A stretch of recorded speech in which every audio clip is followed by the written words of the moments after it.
Podemos? Podemos. Então tá, boa noite a todos. É um prazer estar com vocês, para a gente poder estudar um pouco mais da doutrina espírita, essa doutrina que esclareceu, abriu os caminhos para a nossa libertação espiritual. E nós só temos que agradecer a Deus que nosso grupo aqui é um grupo, posso dizer, abençoado, porque nós escolhemos o caminho da redenção. Eu sempre digo, quantas pessoas nesse momento estão em outros lugares, por escolha própria, e nós resolvemos estar aqui estudando os ensinamentos dos Espíritos que nos levam a planos superiores, onde, infelizmente, esses que ainda não optaram por isso, vão demorar mais um pouco, talvez muito tempo, para chegar no lugar que nós já estamos. Então, quando Jesus falava, o semeador saiu a semear e jogou semente, e as sementes caíram em lugares que não nasceram, porque a terra era seca, em cima das pedras. Outras nasceram e morreram, e outras realmente cresceram e deram frutos em abundância. Esses que absorveram esse fruto em abundância que estão dando somos nós. Nós estamos em busca dos tesouros que Jesus nos prometeu. Tesouro que a ferrugem não come, o ladrão não rouba e é indestrutível. Nós escolhemos o melhor.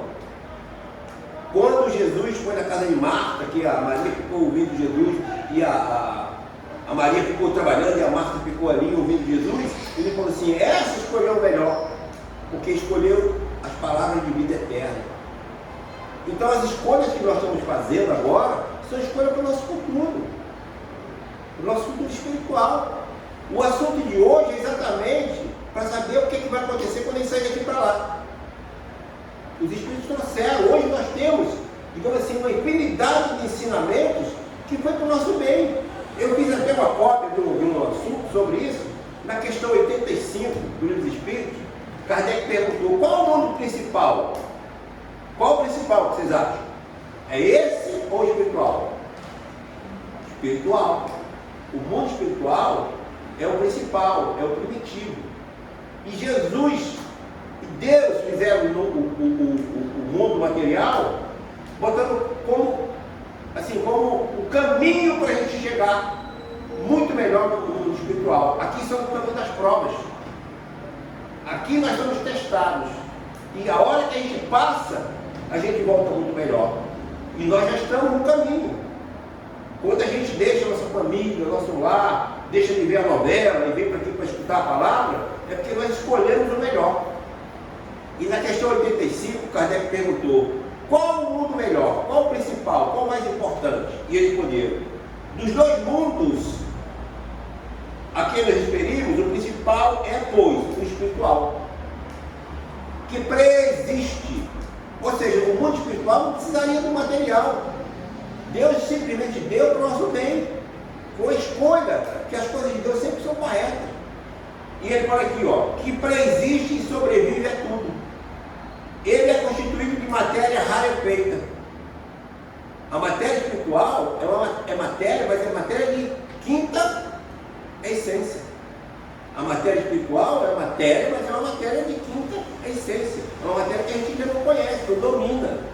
Vamos dominar. Nós vamos criar mundos, nós vamos criar galáxias, nós vamos criar sóis, nós vamos criar forças que protegem os mundos. Isso nós vamos fazer. Quando Jesus disse, vocês são deuses, vocês vão fazer o que eu faço e muito mais, porque sabia que o progresso do Espírito é infinito.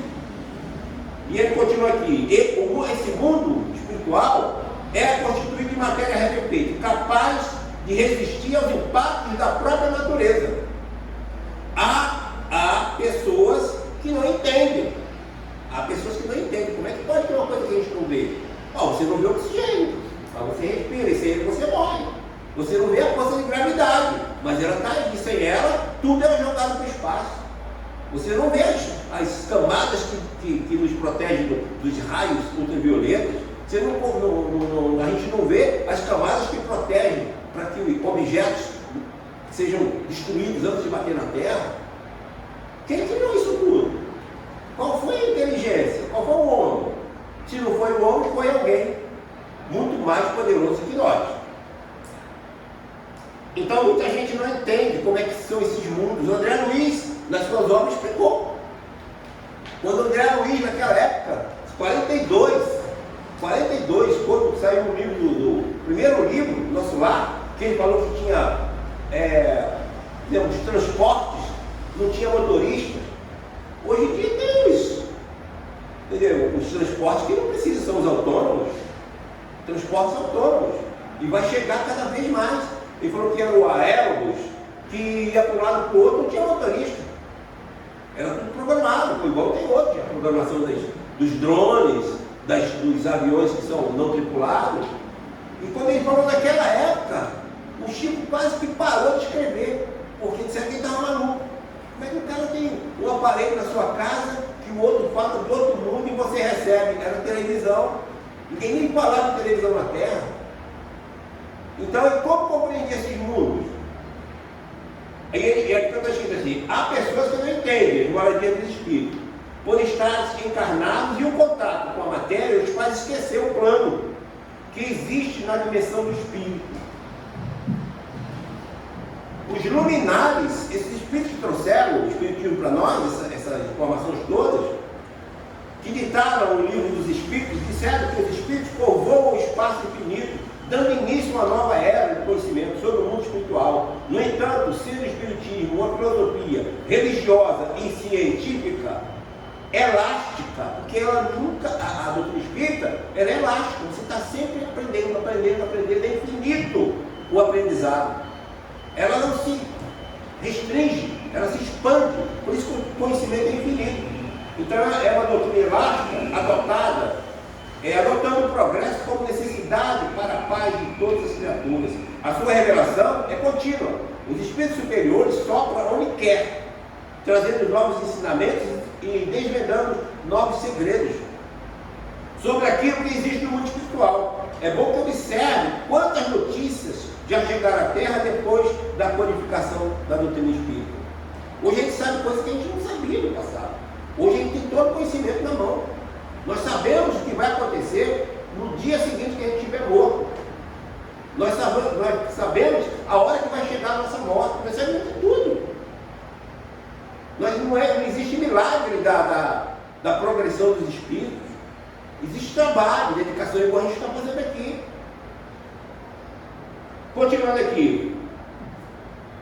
Existe, portanto, um plano espiritual. No plano espiritual, existem cidades igual daqui, colônias, edifícios, casas de todos os tipos, de conformidade com as necessidades espirituais. Quando as pessoas, porque na morte, ultimamente tem perdido muitas pessoas conhecidas, e eu digo, olha, não tem palavras mágicas nessa hora. Eu não posso chegar para você e dizer, se conforma, entendeu? É assim mesmo.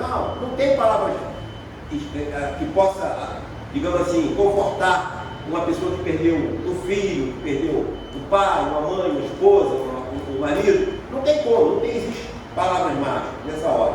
Mas a gente tenta dizer, olha, quando você nasceu, quem estava aqui te esperando? Com casa pronta, com bercinho, com um enxoval, seus pais. Você não veio para cá e ficou. Alguém estava te esperando. A mesma coisa se dá na volta. Quando a gente volta, os que foram na frente já prepararam tudo. Já está lá preparado para a gente, na hora de voltar, eles nos acolheram. E é assim a vida. Agora, nós queremos voltar o quê? Melhores. Não queremos voltar doente, não queremos voltar para o umbral, não queremos voltar para as trevas, nós queremos chegar lá, claro, reconhecer a nossa pequenez, mas olha, chego lá no outro dia, eu quero dar um pano de chão, dar um rodo, eu quero trabalhar, limpar, eu quero fazer alguma coisa. É isso que a gente tem que entender, que do outro lado é a mesma coisa daqui. Então tem casos de todos os tipos, de conformidade com as necessidades espirituais, destacando os motivos educacionais de todos os seres. E ainda existem outras coisas que somente o tempo poderá revelar. Tem coisas que os espíritos falam, calma, não dá para revelar essas coisas para você não. Vai com calma que você, entendeu? Tem um tempo para que a gente possa passar, senão vocês vão ficar deslumbrados. Obedecendo às necessidades dos espíritos que se reúnem por sintonia, nesses lugares abençoados. Tudo que se faz nesse sítio de luz é por ordem de Deus, pela sabedoria de Deus. E usa-se a mesma matéria de forma diferente da que se aplica na terra, por ser ela rarefeita e obediente aos pensamentos. Então a matéria é a mesma, só que é de quinta essência, é uma matéria mais apurada. A matéria espiritual é a matéria mais apurada. E ele diz assim, olha, e eles são capazes de movimentá-la com toda a maestria, dando-lhe tonalidade de que se desejar e construindo as moradias que lhe convierem. Você dá cor à sua casa só no pensamento. Você cria os móveis no pensamento. Então é por isso que a gente tem que evoluir, crescer, para a gente estar nessa sintonia de criação com Deus. Isso é que é a importância. E quando a gente passa para o outro lado, a gente passa do mesmo jeito. Não existe milagre. Você desencarnou, já sou santo. Esqueci tudo. Não. Os bons continuam bons. Os ruins continuam ruins. Agora, onde que a gente quer ir? A gente quer ir para um lugar melhor ou que a gente quer ir para um lugar pior? Para um lugar melhor. Então a gente vai conhecer o que a gente já sabe hoje. E na questão, deixa eu marquei aqui, deixa eu procurar aqui onde é que está. Vou ver aqui. Relação de simpatia e antipatia no plano espiritual. Que a gente passa para o outro lado, gostando das pessoas que a gente gosta aqui, e tendo raiva dos que a gente tinha aqui. Isso não muda muito não. Tem uma diferença, porque no plano espiritual, a sensibilidade é muito maior, mas infinitamente maior. Por isso que eu digo, gente, a gente tem que ter muita responsabilidade e muito cuidado nas coisas que faz. Porque quando a gente faz a coisa errada e a consciência reclama, quando a gente chega lá, essa reclamação é muito grande. A decepção que a gente tem dos erros é muito grande. Então a sensação de vergonha, a sensação de erro, a sensação de bondade, ela se agiganta. Então por isso que a gente tem que sair daqui melhor. A gente tem que fazer tudo para aos poucos treinar. Eu sempre digo que o bem é treinado, a caridade é treinada, a gente treina até se tornar hábito. E na questão 291, Kardec perguntou, por exemplo, entre os espíritos, existe uma simpatia normal entre todo mundo, a gente simpatiza com todo mundo, a gente fala com essas pessoas. No plano espiritual é assim também, mas além da simpatia geral, os espíritos devotam alguma simpatia por pessoas, assim individualmente? Aí ele responde, do mesmo modo que os homens sendo, porém, que mais forte é o laço que os pretos espíritos, uns dos outros. Quando carentes do corpo material, porque estão, então, este laço não se acha exposto às vicissitudes das paixões. Então lá é assim, quando você gosta muito mesmo. Mas quando você não gosta, também não gosta muito mesmo. Então no plano espiritual as coisas são mais acentuadas. Elas se agigantam. E aí é que está o nosso cuidado em mudar. E ele continua aqui. Lá no plano espiritual, os espíritos se odeiam. Aí fala assim, sim, mas eles são os espíritos atrasados, os impuros. Esses continuam se odiando. Continuam não gostando do outro. Agora, dois seres que foram inimigos na Terra, eles continuam inimigos lá? Continuam inimigos? Aí ele responde, os bons não. Se o problema for um problema material, por exemplo, você pegou o dinheiro emprestado, não pagou, ou então deixou de fazer alguma coisa material, quando chega lá, como é uma coisa material, eles esquecem. Esqueci, não, isso é bobagem, o dinheiro que eu emprestei não me pagou, isso aí é coisa que só se usa lá na terra mesmo, então está perdoado, não estou nem aí mais para isso. Agora, se for uma coisa grave, que envolve a moral, a ética, entendeu? Ali sim eles guardam. Por exemplo, matou o teu filho por causa do roubo do celular. Como é que você vai ver essa criatura que matou o teu filho? Como é que você vai? Raramente você vê aqui na terra alguém ir lá no presídio, falar com o sujeito, perdoar, mas é muito milhão. Geralmente as pessoas guardam essa raiva, porque tirou a vida daquele ser que você cuidou desde que nasceu, que você investiu, que você fez tudo para o cara matar. Como é que você fica? Continua esse ódio. Tem uma obra, não sei se vocês já leram, ela deve ter lido que ela gosta desse autor, que fala sobre no período da Inquisição. Você sabe que o período da Inquisição foi terrível, né? Muita gente foi queimada, só bastava ser contra a religião, era terrível, era terror. Você não podia falar nada para ninguém, o teu pensamento era o mais escondido possível, porque se descobrisse que você falou alguma coisa, ou que você leu alguma das obras que eram proibidas, você estava perdido. Além do sofrimento, da tortura, no final você era queimado em praça pública. E na Espanha tinha um desses inquisitores chamado de Torquemada. Ele foi um cara conhecido como o mais cruel da história. Aquele era um padre, mas era crueldade, entendeu, que não se mede. E ele queimou muita gente. Você acha que esse espírito teve muito inimigo? Muitos inimigos. Na obra do Inácio Ferreira, que você gosta, tem uma passagem. Atrás do espelho, eu acho. Atrás do espelho, né? Outro lado. Quem nunca leu esse autor? Você já leu Inácio Ferreira, alguma coisa? Maravilhoso. É aquele livro que você quer ler num dia.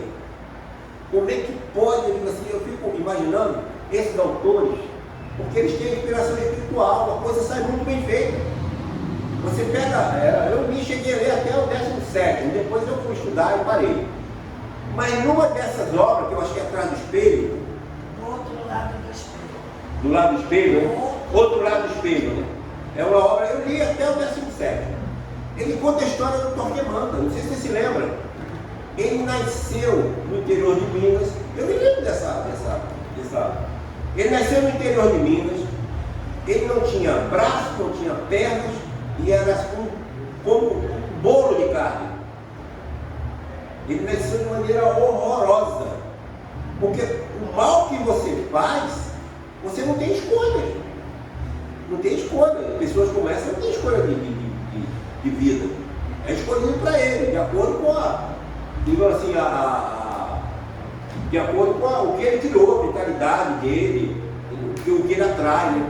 E ele nasceu num lar pobre, no interior, e os espíritos perseguidores induziram uma serpente dessas grandes a entrar na casa e engoliram aquele corpo, que era a criança. Ele foi devorado por uma cobra gigante.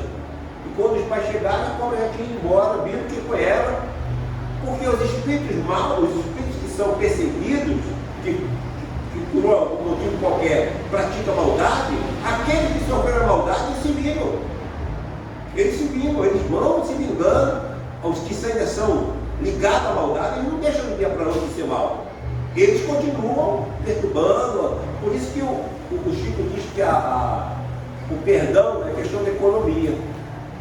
É questão de economia. Por quê? Quando você perdoa, aqueles que são os teus inimigos, eles não te prejudicam. Eles não armam cilado. Se você vê o caso do Divaldo, que é um caso que todo mundo conhece, o Divaldo há muitos anos ele induziu o sujeito ao suicídio, né? E até no filme dele, o Divaldo, não me lembro o nome dele, já viu umas 2 vezes. Ele induziu o sujeito ao suicídio. E esse sujeito veio guardando aquela raiva, perseguindo. Toda encarnação ele perseguia o Divaldo. E aí, nessa última encarnação ele descobriu o Divaldo na Bahia. E ele perseguia, armava cilada. O Divaldo uma vez disse que estava na rua, o cara veio e agrediu, deu um tapa na cara dele.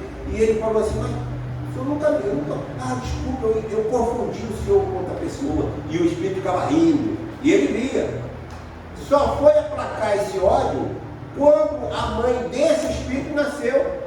E o Divaldo adotou como filho, né? Era uma menina, né?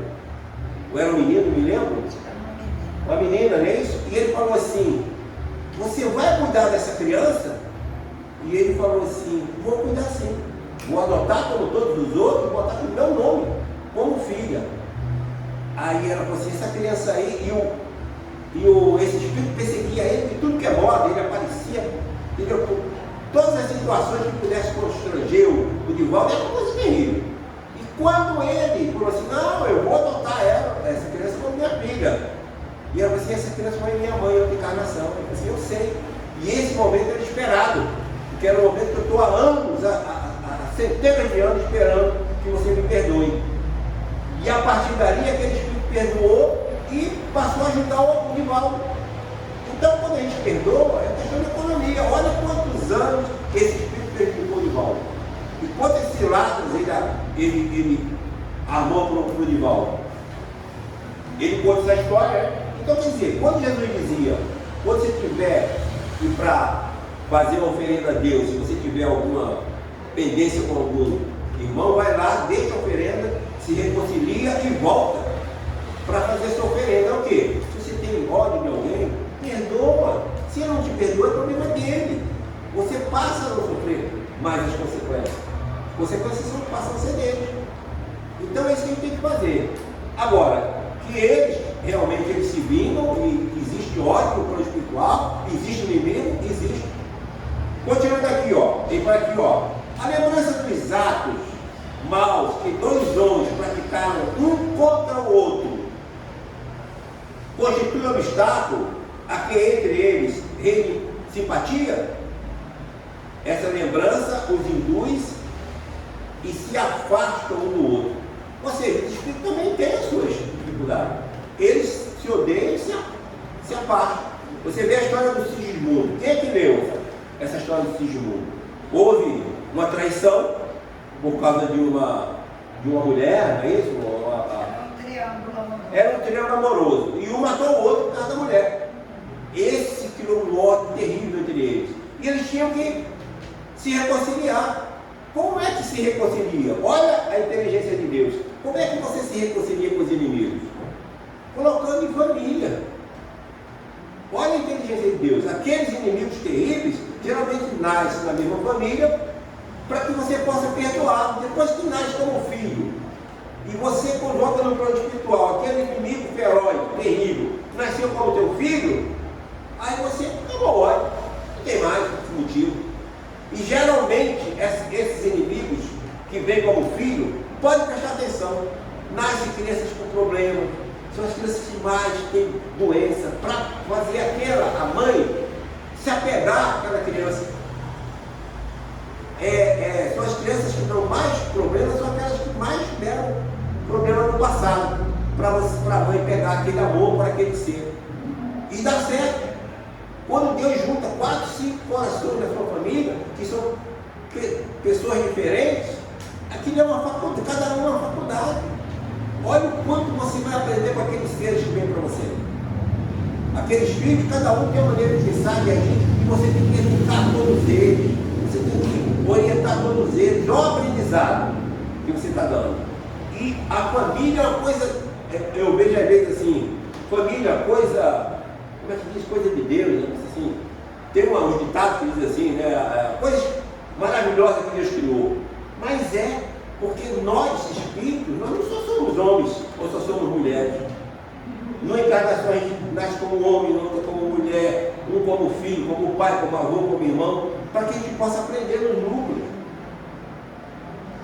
É na família que a gente aprende a amar.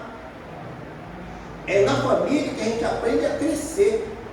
Aí a pergunta do espírito, mas você vai ficar só restrito àquele grupo que Deus criou ou você passa para outro? A tendência é você amar todos. Aquele grupo que você já ama, já ama. Vamos procurar outros que a gente não ama. E vai nascer outra família, outro espírito, outros parentes, porque a tendência é todos se amarem. Nós somos a família de Deus, então todos nós temos que nos amar, mesmo que aqueles que ainda não estão nem aí para Deus, para as leis de Deus, mas todos no final vão ter que se reajustar. Tanto é que quando a gente sai daqui para o outro lado, que a gente já sabe essas coisas, a gente não vai ter muita dificuldade não. A gente vai ter o meio de a gente superar as nossas dificuldades. Agora, ele fala assim, as simpatias e as antipatias, elas estão tanto aqui como lá. O que a gente vai passar lá, a gente já sabe aqui. Todos nós temos pessoas que a gente olha a primeira vez e a gente gosta, não é isso? Tem pessoas que a gente nunca viu, mas olha, mas tem um sentimento, uma coisa que você, uma atração. E tem pessoas que você olha a primeira vez e diz assim, pô, nunca vi, mas não bateu, não gostei. Negócio de pele, negócio de, sei lá, não dá. Mas é isso que o Espírito conhece, o Espírito identifica, o Espírito tem um radar. Quando você encontra alguém que já foi, mesmo em outra vida, um parente, uma pessoa amiga, você identifica. Mas quando for inimigo, você identifica também. Você não percebe, mas você percebe. É igual perfume. É igual perfume, está no ar, mas você passa, tem pessoas que conhecem. Se o perfume já sabe qual o nome, qual é a marca. A mesma coisa, o Espírito conhece o outro, identifica. E como o núcleo familiar é exatamente para a gente aprender a amar, a gente tem que se esforçar, não é aturar. Tem até uma história que todo mundo conta nas palestras espíritas, conta que, vocês já ter ouvido, eu vou só relembrar, que tinha um casal, né, que viveram anos na Terra. E assim, um casamento muito difícil, né, que geralmente é, porque são pessoas que estão se ajustando. O marido tem uma criação de um jeito, a mulher tem de outro. Então os casamentos, raramente eles são ajustados. Sempre tem discussão, tem uns que são egoístas, manda mais no outro, o outro quer mandar mais no outro, é uma confusão. Mas é assim mesmo, são os ajustes. Toda família tem esses problemas, todo casamento tem. Raramente você tem um casamento que você diz, nossa, que marido e mulher que são maravilhosos. Eles se combinam. Era metade de um, uma completa metade do outro. Dificilmente você vê isso. Então conta a história que o casal viveu 30 anos casado, mas uma situação assim muito difícil, conflitante, né? Brigavam muito, discutiam muito. E ele era espírito e ele dizia assim, não, se eu estou passando por esse momento, que eu precisava passar, eu vou aturar até o fim. Aí a esposa morreu, depois ele morreu, assim, cumpri a minha tarefa, aturei minha mulher 30 anos, graças a Deus cumpri a minha tarefa. Tá bom. Para o plano espiritual, estudaram, se prepararam para novas jornadas na Terra. Quando estão se preparando para encarnar, quem que aparece na vida dele? Aí mulher. Aí ele, não, mas peraí, de novo, vou aturar. Aí ele falou assim, não, você aturou, agora você vai ter que aprender a amar. A lei de Deus não é a lei de Deus não é lei de aturar, é lei de amor. Agora você vai voltar para aprender a amar. Só que assim, vai voltar no outro corpo, vai voltar com outro rosto, você não vai nem conhecer, porque Deus dá o esquecimento justamente para isso. Tu imagina você ter um filho que te causou um mal terrível. Como é que se você soubesse a ter, se você soubesse se aceitar, então o esquecimento que Deus dá é maravilhoso, porque você passa por um problema enorme sem saber que passou e resolveu. No caso do Sigismundo, era um triângulo amoroso, um matou o outro por causa da mulher. Tinha que encarnar como filho daquele que morreu. Um problema terrível, que não quero, um não queria, o outro não queria. Como é que eu vou aceitar um sujeito que me matou como filho?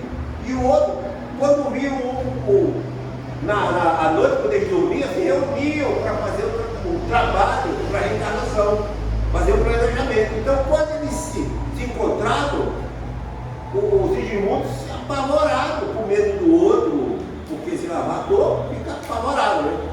Tiveram que fazer esse trabalho para ele nascer. Então, nasceu cheio de problema, como eu falei, com doença, com uma série de fragilidades, para que os pais pudessem cuidar, e o amor foi crescendo, e realmente eles conseguiram, entendeu? Aplacar aquele ódio, nasceram. Então é através da família que os ódios se acabam, é através da família que os ódios se desfazem. E a gente já sabe disso, né? Então a gente sabe disso. Quando tem um problema na cabeça, isso aí já foi o problema do passado, tem que resolver isso aí, não pode passar, não, né? Aí ele continua aqui, ó só. São suscetíveis de alterar-se as afeições individuais dos espíritos? Ou seja, lá no plano espiritual, somos amigos.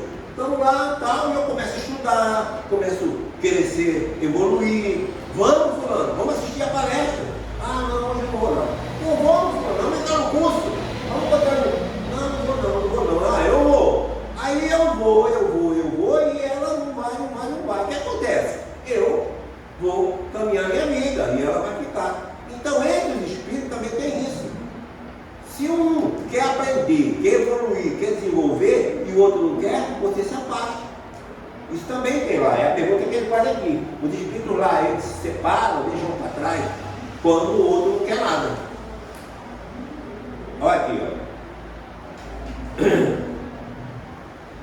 São suscetíveis de alterar-se as afeições individuais dos espíritos. Aí fala assim: não, por não estarem sujeitos a enganar-se.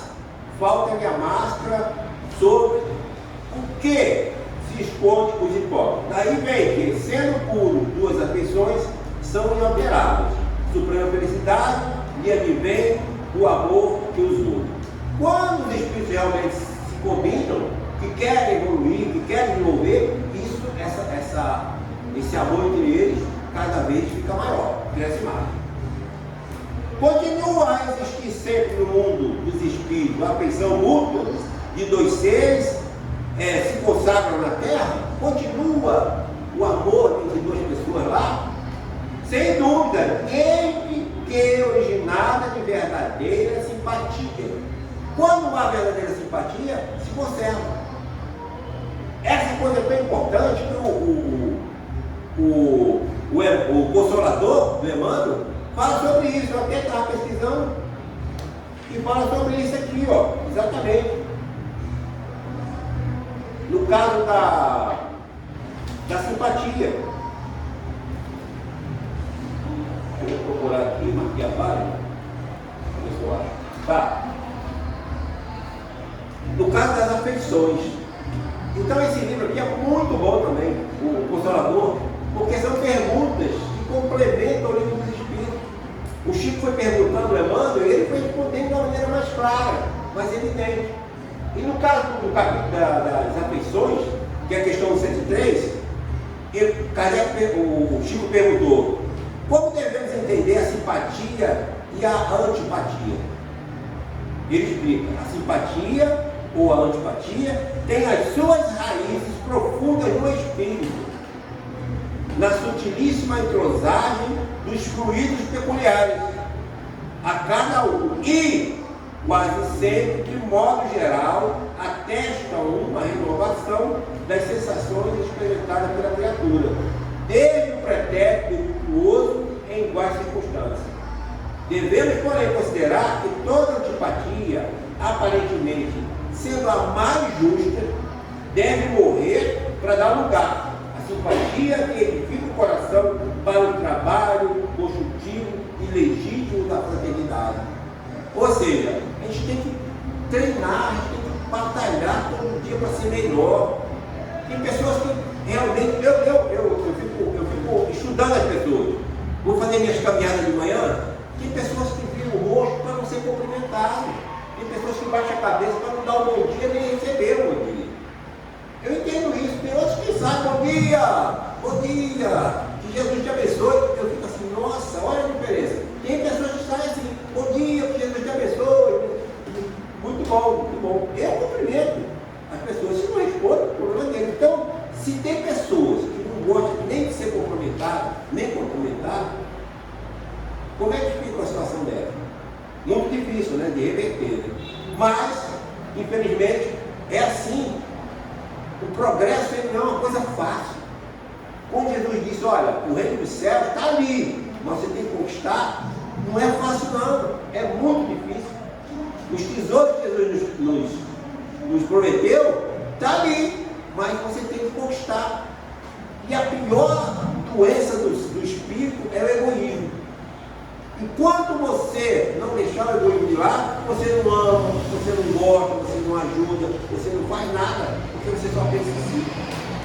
O egoísmo é, de fato, a pior chave do ser humano, mas por que ela é a pior? Porque à medida que você consegue destruir dentro de você o egoísmo, você venceu todas as dificuldades.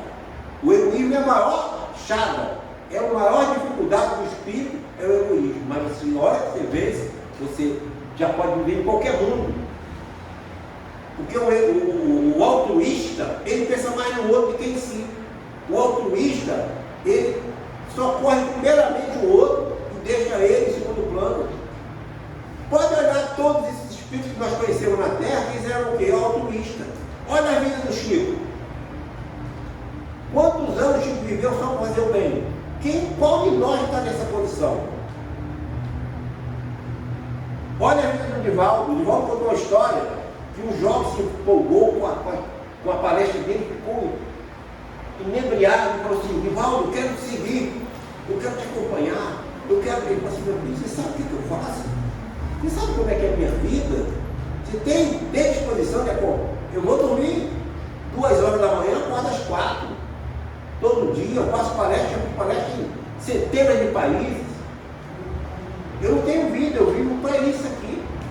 Você vai poder me acompanhar? Então esse espírito que veio com missão, igual Chico, Divaldo, Maria Teresa, Irmã Dulce e por aí vai, esses espíritos eles têm uma missão de mostrar ao mundo, o mundo sem egoísmo, o mundo como as pessoas devem agir. Eles são espelho para todos nós. Tanto é que esse espírito nem casa.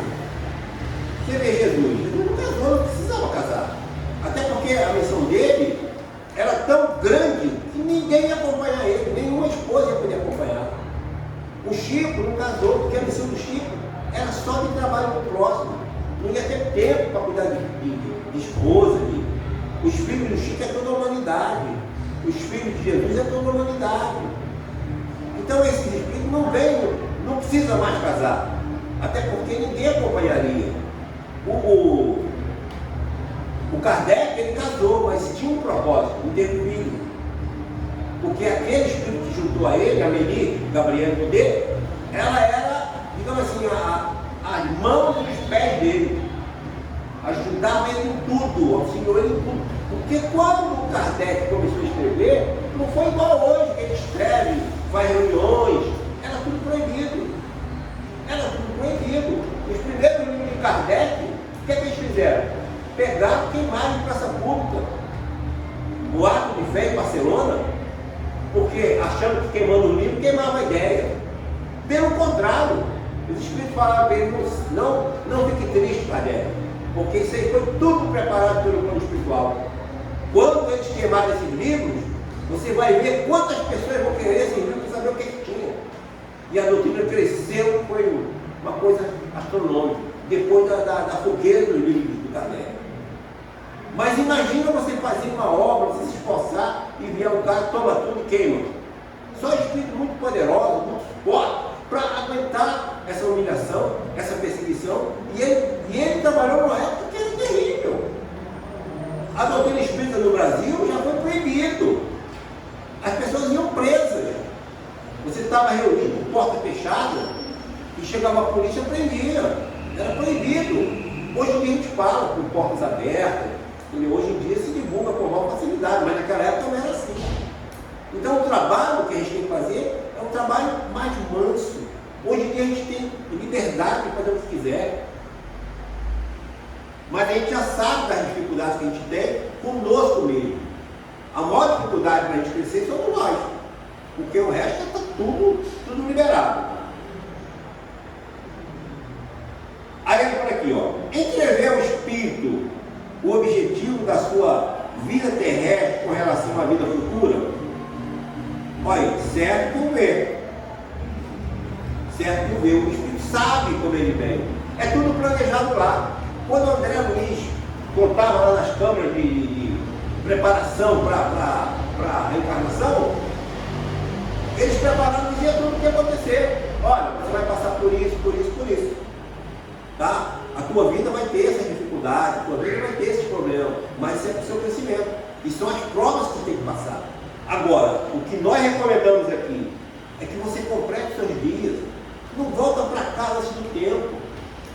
Ele fala assim, seja um completista. Seja um completista. Para que você não volte o tempo perdido, tem que refazer uma vida de 2 anos, 3 anos, alguns meses, porque faltou o tempo, você não cumpriu o tempo na Terra. Hoje a gente sabe isso tudo. É uma maravilha a doutrina espírita para a nossa vida. Nós temos tudo na mão. Então a gente tem que ser mais amigo das pessoas, a gente tem que amar mais, a gente tem que treinar o amor. Porque tem uma história também que conta, todos os palestras contam, você deve ter ouvido também, que morava no edifício, chegou um morador novo, né, que tinha, e a mulher falou assim, cara, eu gosto de olhar para esse homem olha para o olho, um olho esquisito, nossa mãe, eu tenho medo dele. O olhar dele é uma coisa que dá medo. E ela fazia o julgamento dele, olha só que a gente faz isso. A gente faz julgamento, pré-julgamento. E um dia eles estão no elevador e ele entrou e falou, bom dia, uma pessoa doce, amável, bom dia, como é que vai você? Tudo bem? Eu estou morando aqui há pouco tempo e tal, eu sou isso, se precisar de mim, pode contar. Estou passando por um problema sério, eu estou com estrabismo. E ela dizia que ele olhava com um olho esquisito. O cara tinha um problema no olhar. Ele estava tratando. Eu estou tratando isso para mim, e por isso que meu olho é torto. Ela que contava para os outros, esse cara olha para mim esquisito, o olhar dele dá medo. A gente julga as pessoas antes. A gente julga. Quantas vezes aconteceu comigo da gente julgar a pessoa, achar que a pessoa é de marinho, e tudo de repente a pessoa se revela que é uma pessoa boa, assim, nossa, fiz o julgamento errado, precipitado. Isso acontece, a gente tem que ver as pessoas, entendeu? Mesmo que elas sejam, tenham seus defeitos, as coisas, mas como coisa boa.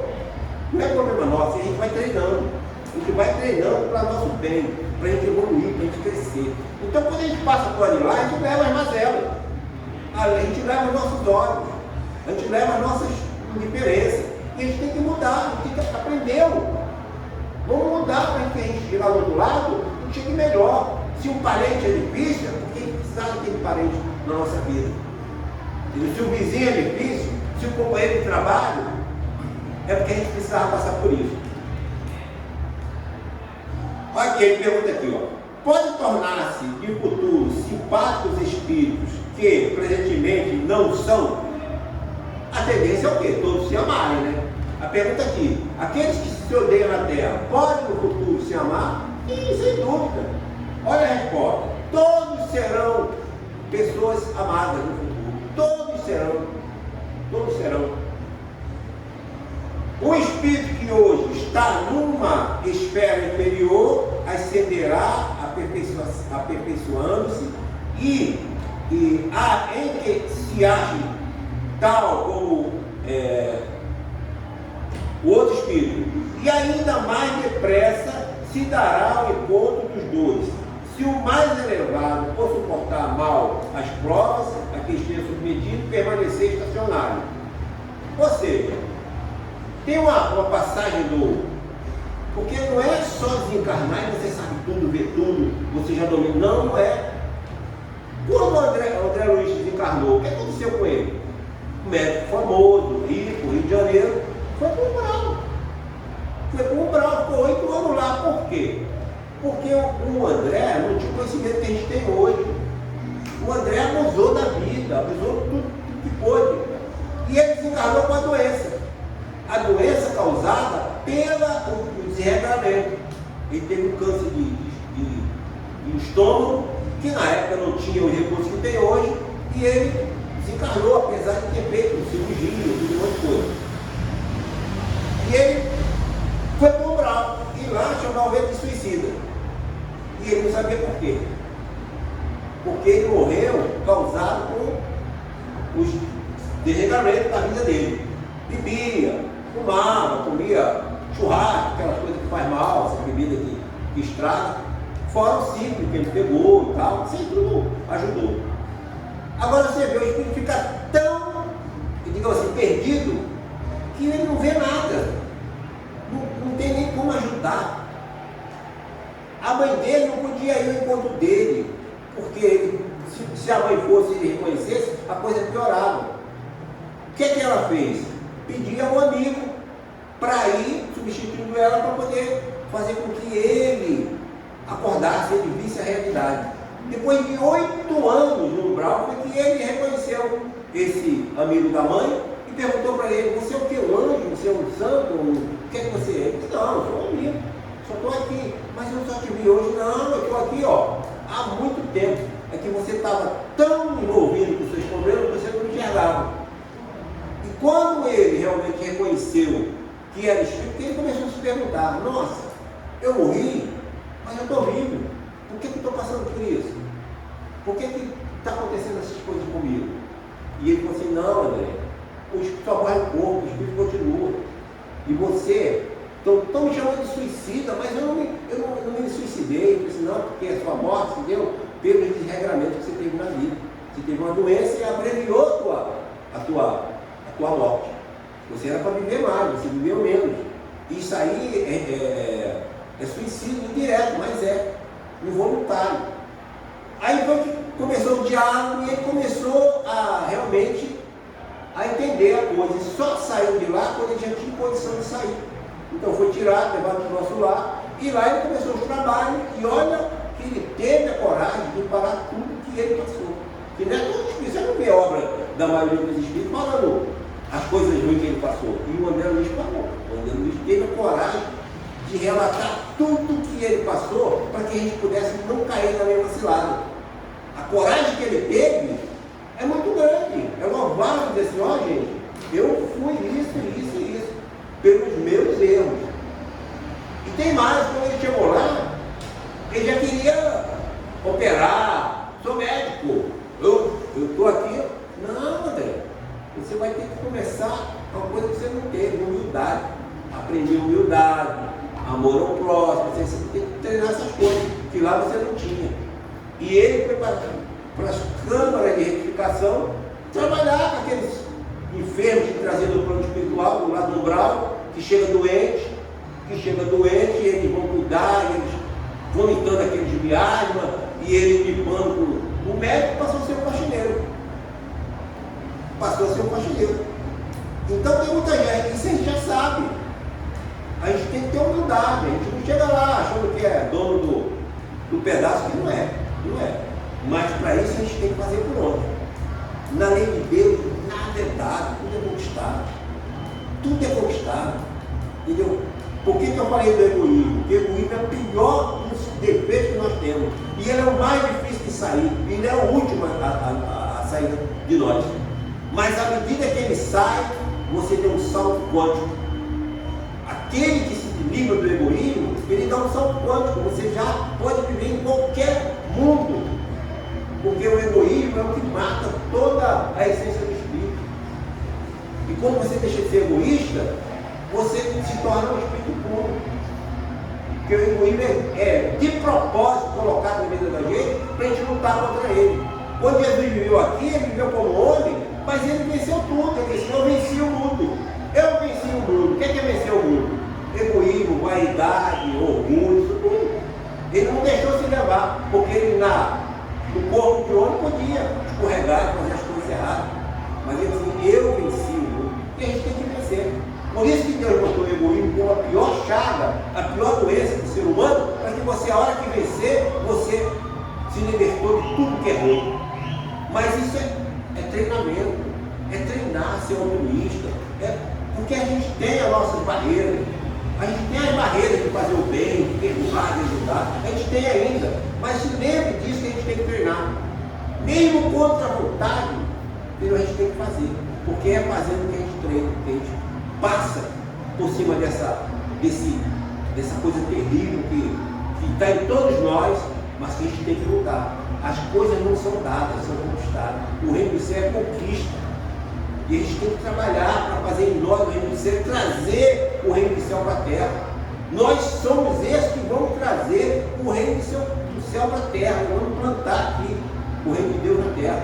Mas com trabalho, com dedicação, com exemplo. Com exemplo. A gente não pode abrir mão dessa oportunidade magnífica que a gente tem de doutrina espírita. A gente não pode desistir do trabalho agora, porque quando voltar para lá, você vai dizer assim, nossa, que maravilha. Você vai ver o mundo se abrir com todas as forças, todas as potências, e você está com tudo ali na mão para construir. Mas você fez por onde? Nós fizemos por onde? Porque nós estamos aqui a serviço de Cristo. Jesus não vai vir aqui encarnar de novo para fazer o trabalho. Somos nós, através dos homens, que nós fazemos o trabalho. Jesus faz o trabalho dele.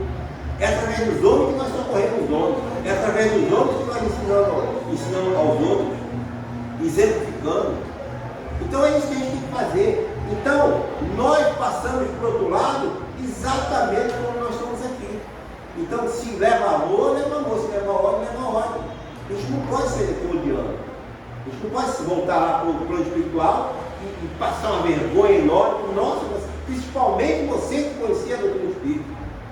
É por isso que Jesus dizia, mais será cobrado e quem mais sabe. Então, quando a gente tem esse conhecimento, a responsabilidade aumenta. É muito grande a responsabilidade. Então, mas a gente já sabe das coisas. A gente já sabe o que tem que fazer. É só a gente colocar em prática. E para a gente encerrar, ele pergunta aqui, ó. Ele faz um comentário. A teoria das metades eternas, porque tem pessoas assim, encontrei minha metade eterna, está aqui no assunto, isso que a gente vai tocar. Não existe metade eterna. Não existe metade eterna. Porque se existe metade, você estava incompleto. Não existe metade. Existe espírito que se combina conosco, que a gente entende. Basta olhar para o outro, você já sabe o que o outro quer, você cuida do outro, você tem aquela preocupação, que você ama realmente de verdade aquela outra criatura. E você é amado. Eles chamam de metade eterna. Não existe essa metade. Não existe. Isso aí é só uma forma de exemplificar que existe seres na Terra que realmente se combinam, que se amam de verdade, que se protegem, um ajuda o outro. É aquela vida de renúncia em favor do outro. Eu sempre falo que a vida de casamento ela não é uma vida fácil, porque tem que haver renúncia. Se não renunciar, não tem jeito, você tem que entender o outro como ele é. Porque se ficar só no seu egoísmo, nada vai dar certo, a vida vai, uma hora você vai ter que separar, não tem condição. Então a vida a dois é uma vida de renúncia. Tem que entender o outro. Entender que se você não aproveitar aquela oportunidade de amar naquela, vai voltar em situação pior.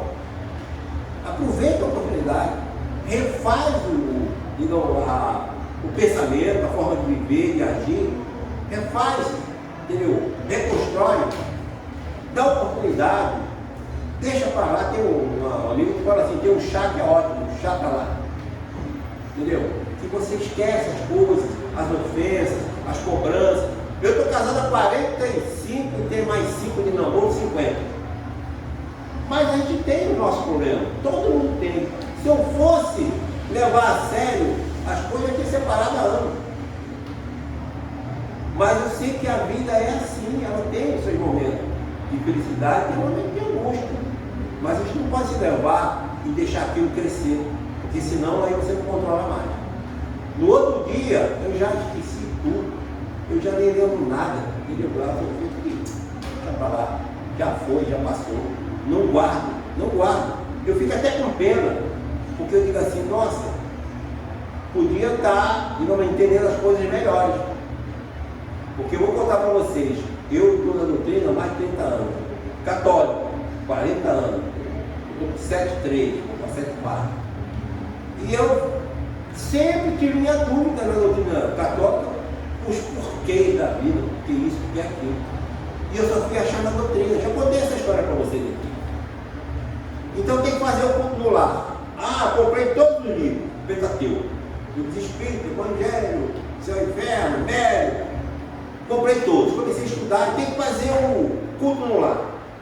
Aí como é que faz? Não, escolhe um dia e vai, porque quando você faz o culto no lar, você começa a irradiar luz no seu lar.